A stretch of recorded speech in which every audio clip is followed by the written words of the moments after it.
All right, guys, thanks for checking out an episode of Beers by the Ivy. I'm in the process of moving, so there's a lot going on in the background, painting and whatnot, but excited definitely to be moved up to Chicago. Anyways, so did a big video yesterday about March Madness, kind of what I'm seeing from all the different teams, which teams I think are going to win.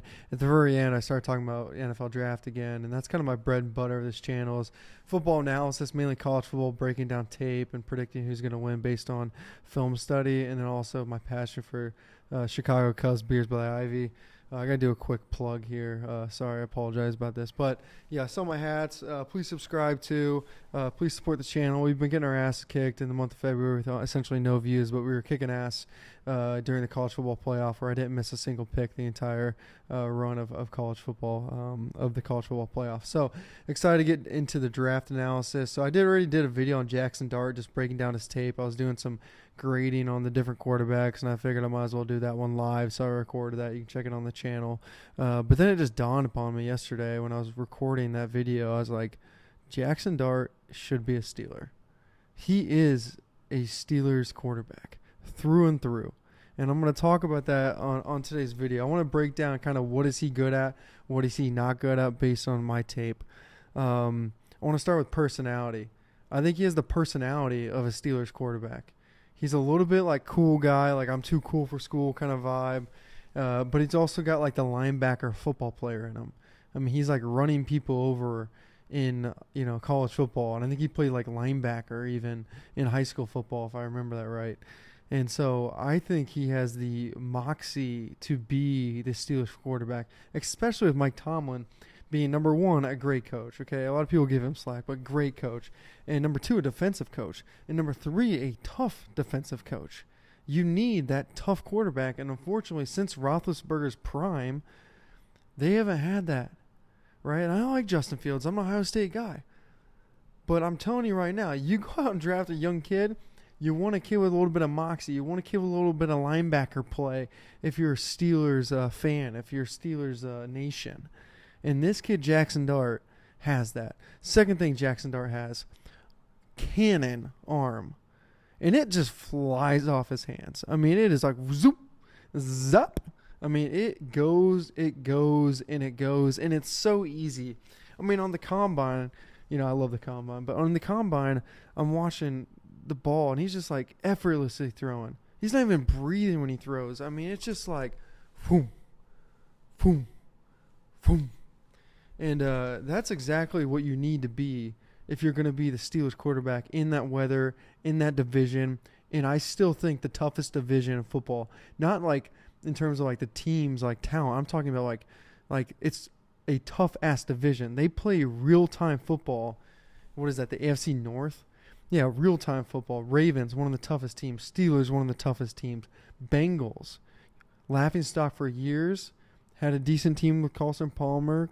And now they got Burrow and the boys. They're obviously good. And the Browns, the Browns have had some pretty good rosters recently. So they made a terrible decision on that quarterback, Deshaun Watson. Absolutely awful. Ruined the whole franchise for at least a couple years now. But, the Browns always have a solid roster. So you can't. Those are tough games to win. I don't care. Like, they usually have a solid roster at least the last 8 years. So, once again, Steelers, you got to get a tough-ass kid. And this kid is a tough-ass kid. All right, now let's talk about things I don't like about him. Sometimes I feel like he doesn't process the field all that well. And I don't know if it's like his personality looking for like the bigger shot, but like sometimes he won't take a layups right in front of him. Other times he'll have the most accurate ball you could possibly throw. The classic one, if the guy walked down the field, he couldn't put it in a better spot. And then like 2 throws later, he'll like throw it in the dirt. He'll throw over his receiver. He'll throw an interception that is just absolutely brutal. We're in a spot like that. You're like, no wonder why Ole Miss lost 3 games last year, or however many they lost. They had to have lost 3, right? Maybe in 4. It's because he didn't play consistently enough. And don't give me some BS about the defense or whatnot. Go watch the tape. Okay, if he was a little more efficient with his game planning, with his throwing of the football, with his accuracy, then they probably wouldn't have lost 3 or 4 games last year. All right? But the kid's got absolute monster talent. And I'm going to start showing why I think he should be the Steelers quarterback. I'm going to now start showing Roethlisberger's tape. People forget Ben Roethlisberger on two things. Number one, he had a thick body, which I think we would remember, but his footwork in the pocket was naturally impeccable.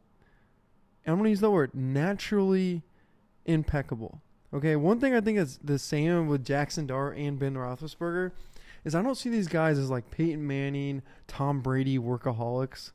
I see them as guys who just lace up the cleats and kind of go off a little bit of natural talent, and they're just like football players. You know, they're not like film study absolute junkies. They're not guys eating, smoothies for 7 months of the year, not drinking a beer. You know, like these guys are Roethlisberger and Jackson Dart seem to be off the same cloth of, I'm going to put on my cleats, I'm going to lace them up, and I'm going to throw freaking seams down the field. All right? Another thing Roethlisberger had was an absolute arm. I mean, just a unbelievable ability to throw the rock. I mean, watching these highlights again, like I forgot how pure of a passer he is. And guess what? Jackson Dart has almost the same form. I mean, on their deep balls especially. But the ball just flies out of their hands. I think Roethlisberger has a better arm, but I didn't know about Roethlisberger's arm like early in his career. And I'm sure Jackson Dart's arm is going to get more strong. But, I mean, literally, in Ben Roethlisberger's prime, I mean, he could flip the ball 50 yards easy on the run after dodging a defensive lineman. I mean, impeccable. Also in these highlights, you forget about how good Antonio Brown was. I mean, Antonio Brown was just a lethal receiver in terms of separation. I mean, so many of Ben Roethlisberger's best plays and highlights. It's Antonio Brown getting open. So that was just another call that I had. All right, and then who's the other Steelers quarterback that I think Jackson Dart reminds me of? Terry Bradshaw. Fox Sports analyst, Super Bowl champion, Terry Bradshaw. Now, I think Jackson Dart definitely reminds me of Roethlisberger more, but Terry Bradshaw, once again, one of these guys who probably played linebacker, playing a little quarterback, throwing the dart, slinging it deep when people weren't throwing it deep. Being the man on the football field. And I feel like Jackson Dart, though I think he is a little bit too much cool guy for me, I think he does have that little bit edge to him, and that Bradshaw obviously had, and I'm going to be showing highlights during this. But, yeah, you kind of forget, like, some of these older guys. You're like, oh, no. Yeah, Bradshaw would have been a dog. Even in today's game, that guy probably would have still been a Hall of Famer just in terms of his size, intelligence, arm, strength. I mean, he's pretty much a man-child out there. So, yeah, that was some cool highlights to see, and hopefully I'm showing those right now in my edits. But, yeah, can the Steelers get him? All right, so Steelers draft 21st. I've seen mock drafts of him dropping in the draft. I've seen mock drafts of, I think it's Mel Kiper has him like number 7 or number 9, I think, to the Saints. I haven't checked Todd McShay's mock draft. I got to do that. Shout out Todd McShay, though, for coming back, getting fired from ESPN, and then coming into just like private media, like where he starts his own company, and building up a podcast with, I don't even know who he does it with. I think it's like his friend or something. And maybe that was his right-hand man at ESPN. I have no idea. But those two guys have really come on strong in terms of the podcasting game. And Todd McShay is like one of my favorite people. I would say, actually, in terms of like draft analysis, I love McShay. I like Daniel Jeremiah. I like Mel Kiper. I like Mel Kiper and Todd McShay. But the number one guy I loved was Merrill Hodge. I can't even say his name. Merrill Hodge. Can't even say his name. But anyways, running back, I think he was for the Steelers. Used to work on ESPN. Dude, that guy has the best draft analysis, and he never misses. So if he says something about any of these quarterbacks specifically, listen up, because he's essentially right every single time. So yeah, I mean, bottom line is the Steelers, if they're going to get Jackson Dart, probably need to come up in the draft or just get extremely lucky. But if he gets out of the top 10, then I think it's a complete opportunity for the Steelers to go up and get him. And I think they should. Because what else are they going to do this year? Play with Mason Rudolph? Like, go out, trade whoever you need to do. Trade whatever picks you like. And if you like Jackson Dart, then go out and get him. Because I feel like that dude would look really good in the black and yellow. And I think for Tomlin's career moving forward, if he's going to make another run being, a Super Bowl winning coach, well, golly, you're going to need a quarterback. And I think this dude can fit the mold of the Steeler culture and the Steeler way with with just their coaching staff, toughness, and also their history of the type of quarterbacks that work in Pittsburgh. Tough linebacker type man-childs who throw the ball deep and never have a problem throwing the ball in terms of velocity. They sling it. They go for it. They are gunslingers. They're not like super athletic, but they oddly have really good footwork in the pocket. That's not really like Peyton Manning, Tom Brady chopping their feet. It's more just like natural ability to somehow dodge rushes and then sling the ball 65 yards in 2.1 seconds. And I think that's what Jackson Dart.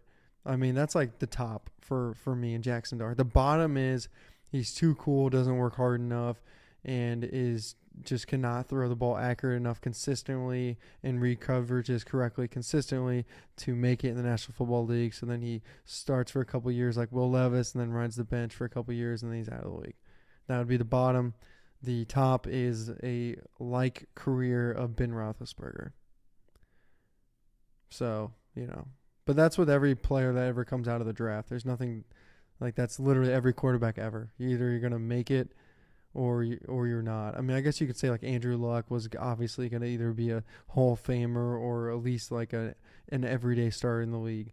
I don't see that with Jackson Dart. I think he's either could be a great player of this generation or he would be out of the league. So I don't think he has that like middle of the road stick around for 15 years kind of thing. All right, guys. Yeah, so I'm not even a Steelers fan, by the way. But I just think that that's a great fit, so I'm going to root for it. All right, guys. Appreciate it. Thanks for checking out the video. Please like, subscribe once again. Trying to get my views back up. Really looking forward to releasing more college or NFL draft content. Chris Sims is also one of my favorite guys who does draft analysis. He releases a video every year where he ranks all the quarterbacks.